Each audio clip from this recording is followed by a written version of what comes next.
Hello, welcome back to the channel. In this video, we are going to be talking about episode 2 of Miss Marvel, and I am very excited for this just because I have really enjoyed what episode 1 and 2 have shown us so far, and I'm just excited to continue on with this story. That being said, for episode 2 in particular, I gotta say, I think the momentum from episode 1 is definitely there. It's just not as action heavy as I would have suspected episode 2 actually being. I don't think that that's actually a bad thing. I think that the trade-off there is instead of just having a bunch of action scenes, instead what we're getting is a bunch of character moments and character development, specifically for Kamala as well as for the supporting cast. Specifically, the episode isn't just focused around one big villain, which is what I also mentioned briefly in the last episode, and somehow it just feels like you're breathing in a real world instead of just pushing the plot forward, which is how most movies, TV shows, really any content really feels like. It's like you're trying to push some type of story forward, but here it's more like you're just taken along for the ride as someone is living their life. And when someone lives their life, it's not all simply one coherent plot from A to B to C. What I'm saying is that it's not that there's simply one key villain, key obstacle, key thing going on. Specifically what I mean is we have Kamala talking to her mom and reconciling there, then we have this whole party sequence, but on top of that we also have another plot of what's going on in the mosque environment with Kamala being a Muslim girl and her friend both going to the mosque together and some of the problems there, and then also Nakia later having her own story about trying to run for the board there. On the other hand of things, we also have Bruno having his own story starting to form a little bit, in which he has the potential to go to early admittance for another school. I believe it's like some type of higher learning school. I don't remember specifically if they mentioned the college or university that they were talking about, but that's another piece that's also developing on the side. And finally, the main plot of the story is obviously Kamala working through learning how to use her powers and hoping to actually be a hero like the ones that she admires, specifically like Captain Marvel. So overall, I enjoyed this episode. Now, specifically for the main storyline, I do want to talk about the training sequence to begin. This whole sequence is something that I really like seeing in movies or shows or really anything in which you have enough time for the characters to breathe. All too often, we end up with a character who already has the ability and the skill within them to do what they're trying to do. Characters like John Wick, even when you look at someone like Steve Rogers,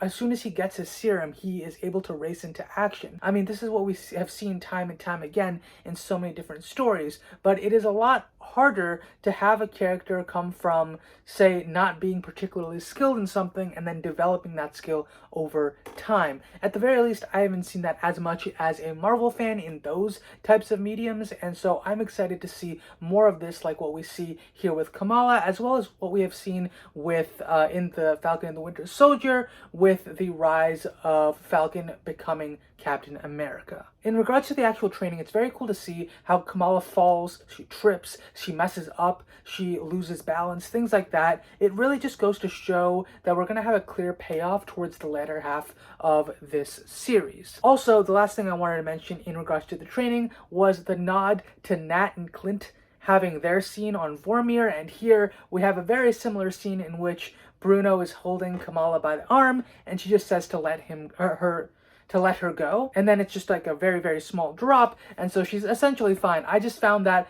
to be both saddening but also funny at the same time, because you're sad to think about whatever happened on Vormir, but also it's just also a funny nod for these two characters. Similarly, we also find out something interesting about Kamala's powers. Apparently, Bruno, with his science capabilities, is capable to understand where her abilities are actually manifesting from, and it seems like it's not actually coming from the bracelet. Instead, the bracelet seems to have unlocked some type of abilities within her, which I think might be a nod to something like Terrigenesis happening with Inhumans, and maybe it's something similar to like an obelisk from Agents of S.H.I.E.L.D. in terms of how these devices are activating her abilities.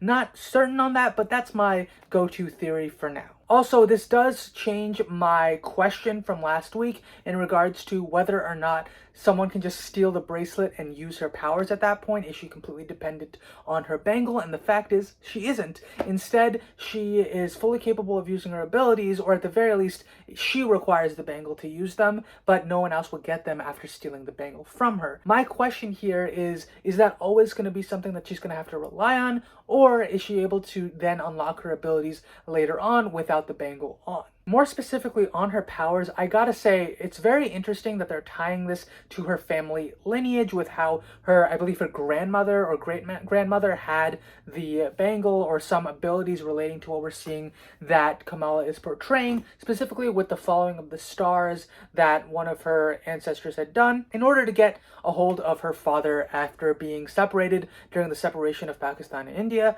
I just found that to be interesting for multiple reasons. First, it's tying the abilities and the history to the actual history of the Indian subcontinent, and also it just makes the abilities here a lot more intriguing because of the ancestral factor. As I mentioned earlier, I am liking the fact that we're seeing a bit more of a story for each of the individual characters outside of Kamala herself, and specifically I gotta say this episode brought about two different very interesting points. One of which I think is probably the one that I'm more invested or interested in, is Nakia entering and trying to become part of the Mosque board. I think this is quite interesting, although I am curious to know more about the differences between this type of story or the story relating to more of the cultural aspects in the comics versus what we're actually seeing in the show. I haven't read the comic for Ms. Marvel, so maybe I'll just do that after the show ends, but definitely after watching the show, things like this are making me more interested in potentially reading about the character. Nakia herself, I mean, I think that she had a couple of different moments that were pretty intriguing and gave us more of a backstory and interest in her character. First off, we get to see her interact more with Kamala and Bruno, as well as some of the other characters as well. Specifically, we get to see Nakia and Kamala go into the mosque for their prayer session. I don't know what the specific terminology is for Muslims for what you do when you pray. I don't know if it's just called prayer or if it's just called visiting temple or something, or visiting the mosque. I'm not sure. If you know, just let me know in the comments. I'm just not aware of that. But regardless, like them walking in late and their interaction in the mosque and like the couple of things that they mention about some of the inequality that's there between men and women, specifically within that community, I thought that was interesting, and I'm curious to know more about that. But also I do want to see them just simply talking about what it's like to be Muslim or to be Desi or Indian or Pakistani in a American society. Do you think that it's a starting point in terms of what the conversations that people outside of the community can see? I must say, one of the things that I also really liked about this episode is the conversation you have between Kamala and her mom. Specifically here, I really enjoyed that they reconciled what was happening from episode 1, so that you actually get to see that just because you have a parent that's more on the tough love side of things, it doesn't mean that they don't actually care. It doesn't mean that they're trying to antagonize you or treat you poorly because they dislike you or think you're wrong. It's more about them trying to protect you from a culture or country that they're not completely familiar with. So I really appreciated that, because it felt like it made her character, the mom's character, a lot more well-rounded and also a lot more realistic, as to show the motivation behind some of these actions that we're seeing from episode 1. Let's talk about this potential love triangle that's going to be happening, and specifically the introduction that I'm talking about is of Kamran. I hope I pronounced that correctly. He is a new kid in the school that Kamala and her friends are going to, and what I noticed in this is that they're potentially building up a love triangle. I don't think it was particularly hard to spot that, but to me personally, I don't love the idea of the love triangle because it feels like such an outdated concept at this point. And also, I thought it would have been nice just to have a best friend that was a best friend. Just because you have one boy and one girl doesn't mean they have to ultimately become a item, and also it doesn't necessarily mean that one is having a crush on the other. I just don't love that concept, and I feel like it's unnecessary at this point. That being said, I do hope that the whole angle of Bruno liking Kamala fades into the background, because I just am not interested in that particular aspect of the show if they decide to go down that route. Similarly, with Kamran, I do want to know more about him. I mean, I really liked how he interacted with Kamala and how they were able to connect on a different level from perhaps someone like Bruno, who knows about the culture but isn't necessarily a part of it, and having Kamran being a new character that's also introduced and having that ability to just vibe with someone that has some shared experiences is pretty cool. Also, that does tie into the end of the episode, which I'll talk about in a second. But before that, I do want to mention the failed rescue attempt, and I say failed in like quotation marks because Kamala does save this kid's life at the mosque when he's about to fall from this little tower type of thing, and that's in and of itself is a wonderful accomplishment. She's able to use her abilities to save someone's life, but she does fumble towards the end, in which the kid does still end up getting hurt. He falls definitely from a lower height, but unfortunately he does still fall. So I'm curious specifically how the community is going to see that. Are they going to blame Kamala or Miss Marvel, or I guess you could call her, I guess Nightlight is what she was called, I think, in the episode? Are they going to blame her for what happens to this kid, his potential injury, or are they going to be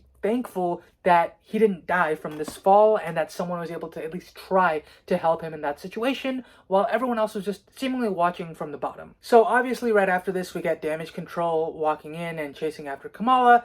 That doesn't interest me as much. What does interest me is seeing Kamran's mom. And I find this pretty interesting because it looks like she's been looking for Kamala, and I want to know what her connection is, either to the history of Kamala's family or the history of like her abilities, right? What connection does she have here? Because it seems as though there's some reason why she was looking for Kamala all this time. Now, I think that potentially she was just looking for someone with Kamala's abilities, considering it seems to be somewhat hereditary.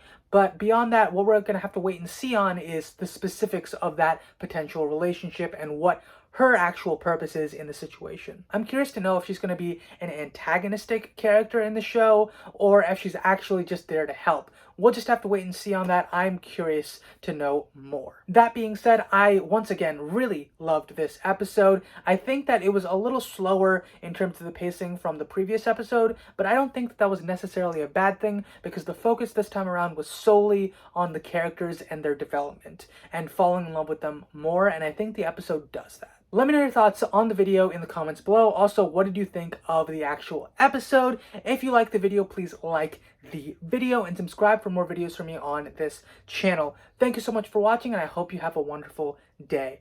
Bye.